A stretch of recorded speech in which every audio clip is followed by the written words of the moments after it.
अच्छे सोच, अच्छे विचार इंसान को हमेशा खुश रखता है। जो व्यक्ति के मन में अच्छे विचार चलते रहते हैं वह कभी भी निराश नहीं होता।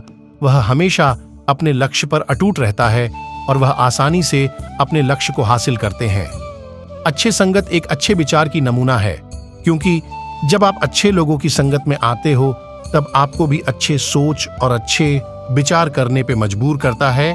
और जो व्यक्ति बुरे संगत में पड़ते हैं वह कितना भी अच्छे विचार के क्यों ना हो, अच्छे सोच वाले क्यों ना हो, वह गलत विचार और गलत सोचने पे मजबूर हो जाता है। भगवान बुद्ध की ये सुविचार को मन से सुनिए और हो सके तो इसका पालन करें। आपकी जीवन बदल जाएगा और आपकी मन को शांति मिलेगा जो कहीं पर भी मिल ना सका।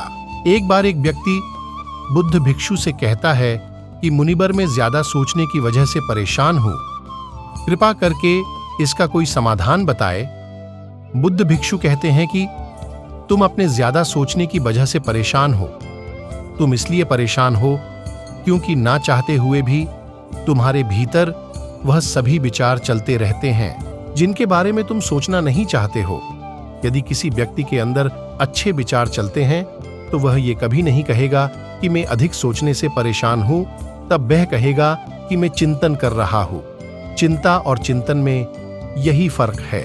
चिंता के समय व्यक्ति की मन में बस एक ही विचार बार बार चलता रहता है जिसके बारे में वह सोचता नहीं चाहता है, लेकिन चिंतन के समय व्यक्ति के अंदर एक अच्छे और सकारात्मक विचारों की एक लयबद्ध प्रक्रिया बन जाती है जो उसे आनंद से भर देती है। तो चिंता और चिंतन दोनों अवस्थाओं में व्यक्ति की मन में विचार ही चलते हैं, लेकिन एक अवस्था में व्यक्ति की आत्मज्ञानी डर पीड़ा से भर देती है, वही दूसरी अवस्था उसे करती है कुछ महत्वपूर्ण सकारात्मक बदलाव के लिए। तुम्हारी समस्या मन में बहुत सारे विचारों की नहीं, बल्कि कुछ बात और अनचाहे विचारों का बार बार चलना है। वह व्यक्ति ने कहा, लेकिन मुनिबर ये कैसे पहचाना जाए कि कौन से विचार अच्छे हैं और कौन से विचार बुरे? अच्छे विचार और बुरे विचार। तब बुद्ध भिक्षु कहते हैं कि बुरे विचार वह है जो तुम्हें सुख और प्रलोभन देते हैं, लेकिन उसका परिणाम हमेशा दुखदायी होता है, और अच्छे विचार वह है जो हमारे भीतर बदलाव लाए, हमें प्रेरित करे अपनी परिस्थिति को बदलने के लिए। हालांकि शुरुआत में अच्छे विचारों पर अमल करना मुश्किल होता है, लेकिन बाद में उनका परिणाम काफी सुखदायी होता है। उदाहरण के लिए, यदि हमारा मन में ये विचार आता है कि क्यों ना हम चोरी कर लेता हूं तो हमको बहुत सारा धन मिल जाएगा, तो शुरुआत में तो ये विचार हमें अच्छा लग सकता है और सुख की अनुभूति करा सकती है, लेकिन बाद में ये किया परिणाम देगा इसकी हम कल्पना भी नहीं कर सकते। दूसरा विचार हो सकता है कि स्वास्थ्य और अच्छे रखने के लिए व्यायाम और प्रणाम कर सके, अपने जीवन का हिस्सा बना लूंगा। अब इस विचारों को वास्तविक बनाने के लिए तुम्हें कर्म तो करना होगा, क्योंकि बिना कर्म किए अच्छे से अच्छे विचार भी किसी काम के नहीं होता। समझने वाली बात यह है कि लगातार कर्म करने से होने वाली आत्मज्ञानी पीड़ा, दुख से हम जरूर बच सकते हैं। बुद्ध भिक्षु आगे कहते हैं, आज मैं तुम्हें भगवान महात्मा गौतम बुद्ध की जीवन से और उनकी शिक्षा से 5 ऐसी बातें बताने जा रहा हूं जिसका पालन करने से तुम अपने विचारों को शुद्ध रख सकते हो, आपने मन को निर्मल और शांत कर सकते हो। 1. अपने शरीर को हमेशा स्वस्थ रखें। अपने शरीर को हमेशा स्वस्थ रखने से हमारे शरीर के और मन के बीच एक गहरा संबंध होता है। हम अपने शरीर को जैसे रखते हैं, हमारे विचार भी वैसे ही हो जाते हैं। शरीर को साफ सुथरा रखना भी एक बहुत ही अच्छा आदत है, जो हमें सैकड़ों की भीड़ में से दूसरे से अलग बनता है। सिर के बाल से लेकर हमारे नाखून तक हमें साफ रखना चाहिए और उसमें से सुगंध आना चाहिए, और यदि सुगंध नहीं आता है तब कम से कम बदबू तो नहीं आना चाहिए, क्योंकि कचरे की ढेर में कचरा ही फेंका जा सकता है, फूल नहीं। एक सुगंध अंदर की भी होती है जो कि सकारात्मक विचार और चित्त मन से आता है। ये सुगंध उस व्यक्ति के पास से आती है जो भीतर से शांत होता है, और ये सुगंध गौतम बुद्ध के शरीर से आता था, और ये सुगंध इतनी मनमोहक थी कि जो हर व्यक्ति को गौतम बुद्ध की तरफ खींच लेती थी। जो भगवान बुद्ध संपर्क में आते थे, बुद्ध की मुख की शांति और शरीर की मनमोहक सुगंध से कोई भी व्यक्ति प्रभावित हुए बिना नहीं रह पाता था। 2. अपने शरीर के अंदर की गंदगी को बाहर निकाले। अपने शरीर के अंदर की गंदगी को बाहर निकाले यानी कि अपने शरीर के अंदर से शांत करो, और ये तब होगा जब आप शारीरिक तप करोगे, यानी कि हर रोज आप व्यायाम करो और समय समय पर उपवास करो। ये दोनों ही काम हमारे शरीर के अंदर जमी गंदगी और भीतर की चर्बी को साफ कर देते हैं, और शरीर भीतर से साफ और स्वस्थ होगा। तब मन में उठने वाले गंध विचार स्वयं दूर हो जाएगा और उसकी जगह अच्छे और सकारात्मक विचार आने लगता है। अब देखते हैं भगवान बुद्ध शरीर को स्वस्थ रखने के लिए शारीरिक व्यायाम कैसे करते थे।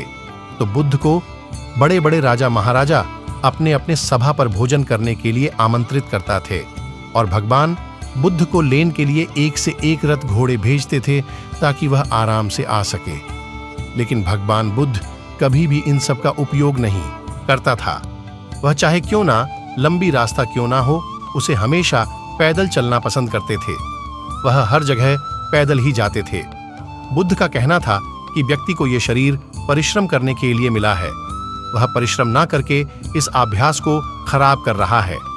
पैदल चलने से शरीर को कष्ट होता है, और जितना शरीर को कष्ट होता है उतना ही आपके शरीर के लिए अच्छा होता है। 3. उचित समय और आहार। उचित समय और आहार। भगवान बुद्ध कहते हैं कि जैसे व्यक्ति का आहार होता है, वैसा ही उसका विचार हो जाता है। इसलिए व्यक्ति को हमेशा अच्छा आहार ग्रहण करना चाहिए। उसे कभी भी मांसाहारी और मृत आहार नहीं खाना चाहिए। उसे अपने भोजन में ज्यादा से ज्यादा जीवित चीजें शामिल करना चाहिए, यानी कि ऐसा आहार जो सीधा प्रकृति से मिला हो, क्योंकि ऐसा भोजन आसानी से पच भी जाता और शरीर में कोई भी गंदगी नहीं जमने देती। भोजन को हमेशा उचित मात्रा में ही लेना चाहिए।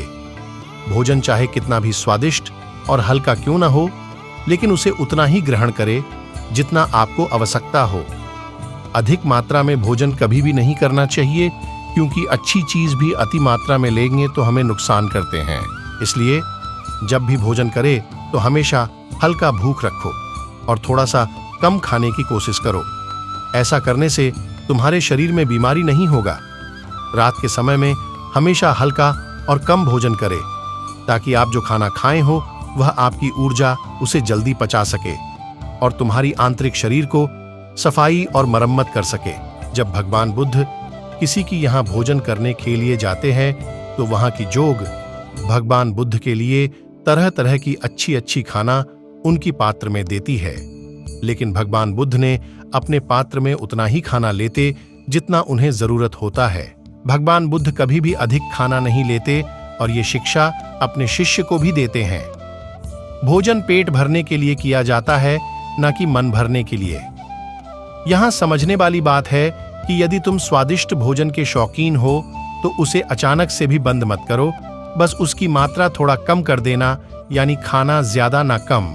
4. अपनी संगीत का खास ध्यान रखो। अपनी संगीत का ध्यान रखे। संगीत का अर्थ उन लोगों या उन दोस्तों को पता नहीं है जिसके साथ आप रहते हैं और समय बिताते हैं, बल्कि इसका अर्थ हर उस चीज से है जिसको आप अपनी इंद्रियों के साथ ग्रहण करते हैं। जैसे कि हम किन लोगों के साथ रहते हैं, किया देखते हैं, किया सुनते हैं, किससे बात करते हैं इत्यादि। जब भगवान बुद्ध ने ये निश्चय कर लिया कि उन्हें भारत की यात्रा पर निकलना है, तो उन्होंने हर चीज को छोड़ दिया जो उन्हें लगा कि उनकी यात्रा में बाधा बनकर आ रही है। इससे हमें ये सीखने को मिलता है कि हमें अपनी लक्ष्य को प्राप्त करने के लिए अपनी आरामदायक अवस्था से बाहर निकलना पड़ेगा और उन लोग और वह चीजों को भी छोड़ना पड़ेगा जो आपके लिए छोड़ना मुश्किल होता है। जब सिद्धार्थ बुद्ध नहीं बने थे, अपने प्रश्न की खोज में थे, तब उन्हें कई राजा महाराजा ने आमंत्रण दिया है कि उन्हें उनकी घर में आकर रहे और वहां उन्हें उनको भी परेशानी नहीं होगा। गर्मी सर्दी बरसात सबसे वहां बचकर रहेंगे और आपको सभी प्रकार की सुख सुविधाएं दिया जाएगा। लेकिन सिद्धार्थ ने ये स्वीकार नहीं किया, क्योंकि वह जानते थे कि उन्हें भारत की यात्रा करनी है और वह किसी ऐसे व्यक्ति के साथ नहीं रह सकते हैं जो बाहर की यात्रा कर रहा था और वह सभी राजा महाराजा इस बाहर की यात्रा में व्यस्त थे और ऐसे लोगों की संगति करने का। यहाँ सीखने वाली बात यह है कि हमें ऐसा इंसान के साथ संगति नहीं करना चाहिए जो हमारे लक्ष्य के बीच बाधा बनकर खड़ा हो। फिर वह व्यक्ति चाहे कितना भी धनी, शक्तिशाली, बलवान, बुद्धिमान क्यों ना हो। आगे जाकर बुद्ध ने अपने गुरु को भी छोड़ दिए जब उन्हें यह महसूस हुआ कि उनकी संगति उनकी लक्ष्य में बाधा बन रही है। यहाँ सोचने वाली बात एक और है, जरूरी नहीं कि जो संगति पहले से आपके लिए अच्छे हैं वह बाद में भी हो। समय और लक्ष्य के अनुसार अपने संगति को भी बदलना चाहिए। अपने प्रश्न की उत्तर की खोज के दौरान सिद्धार्थ ज्यादातर उन लोगों के साथ अपने समय बिताते थे जो उनकी यात्रा में सहायक हों। 5. अच्छा सुने और अच्छा देखे। अच्छा सुने और अच्छा देखे। तुमने जो भी सीखा उसे अभ्यास में लाओ।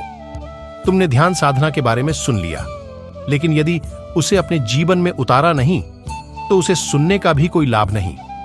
अच्छा सुनने और अच्छा देखने के कारण भी लोगों की जीवन में बदलाव नहीं आ पाता, क्योंकि वह व्यक्ति अच्छे देखते सुनते तो है लेकिन उन चीजों को आपने जीवन में रूपांतरित नहीं करते और बस शिकायत करते रहते हैं।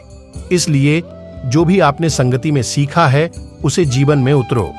भगवान बुद्ध की एक खासियत था कि जो भी उनके गुरु ने सिखाते वह तुरंत उस पर काम करने लगते हैं। उसे कल की भरोसा में नहीं छोड़ते। इससे उन्हें उसी समय यह पता चल जाता है कि कौन सी चीज काम की है और कौन सी नहीं। इसलिए जो भी सीखा है उसे कर्म के द्वारा करो।